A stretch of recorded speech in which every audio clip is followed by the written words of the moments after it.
วัสดีค่ะวันนี้นะคะเราจะทำเมนูต้มยำปลากระป๋องกับวุ้นเส้นนะคะมาเริ่มทำกันเลยเนาะก่อนอื่นแล้วก็จะมีตะไคร้ทำการทุบก่อนเพื่อให้เขา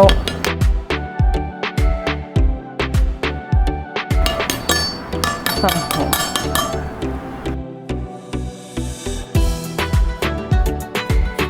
ใส่ข่าไปก่อนเลยใส่ตะไคร้ไปก่อนเลย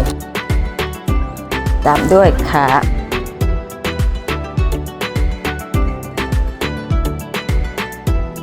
เนี่ยเราก็โซยใส่ไปพอประมาณเหมือนกันนะคะ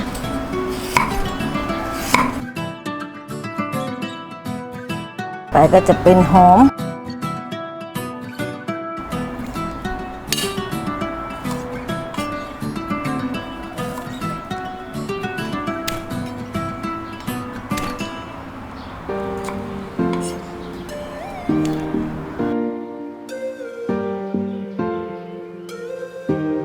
จะเป็นกระเทียม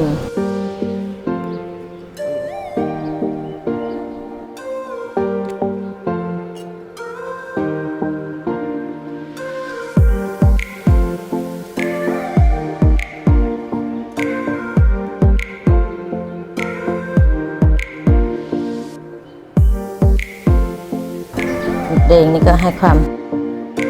ามเผ็ดแล้วก็ให้สีสวย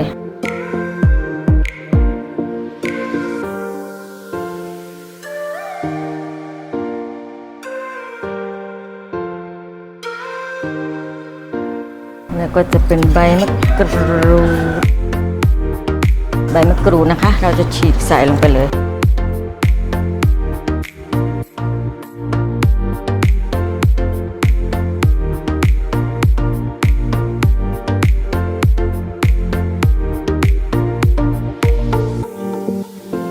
ใส่เกลือนะ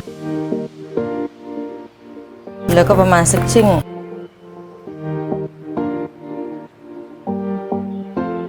อันนี้ปลากระป๋องนะคะปลากระป๋องแมคเคอเรลอันนี้เราใช้3กระป๋อง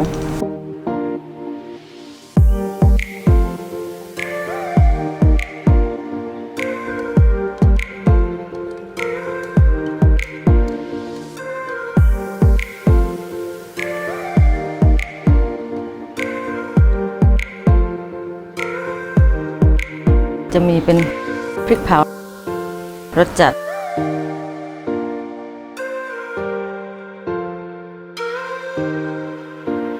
มะขามน้ำมะขามเปียก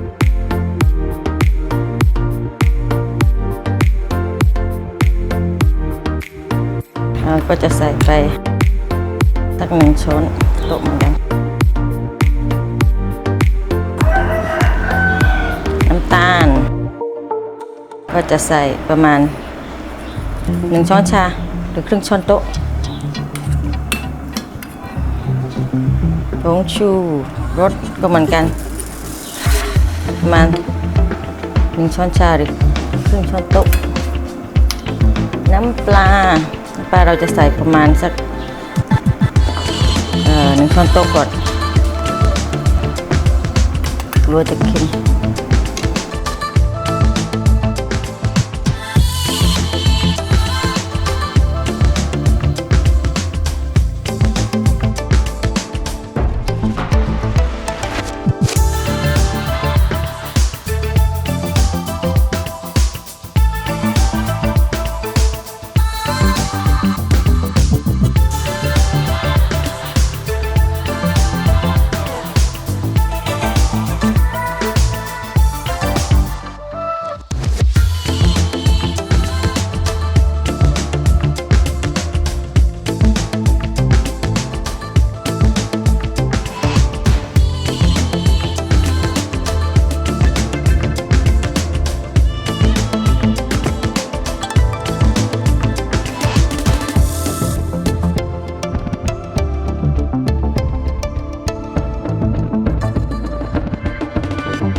สวัสดีค่ะ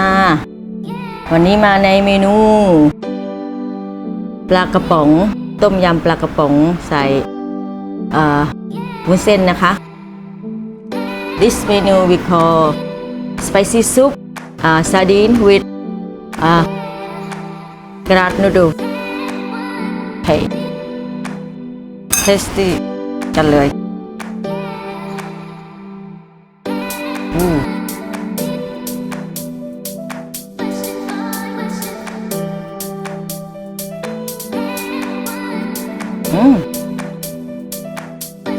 Yummy.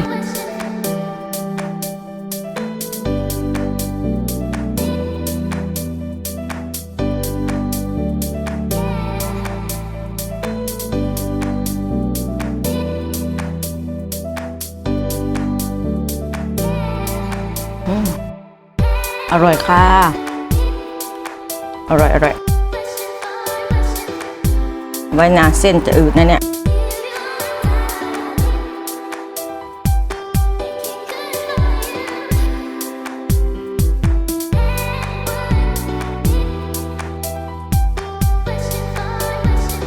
โอเคค่ะ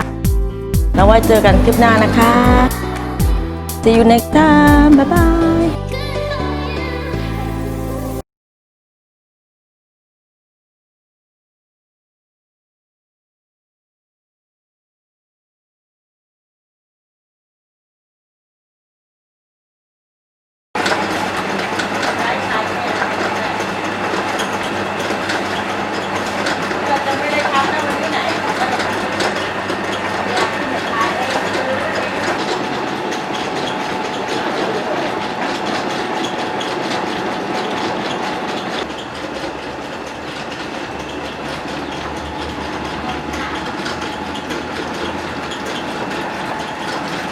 Funny close.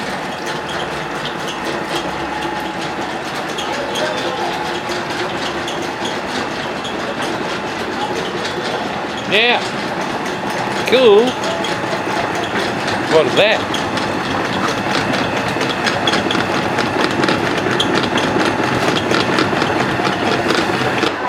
Cool, huh? Mun Covid, mau tapi tahun Makra. Tapi Makra ni kematian. Dia Covid.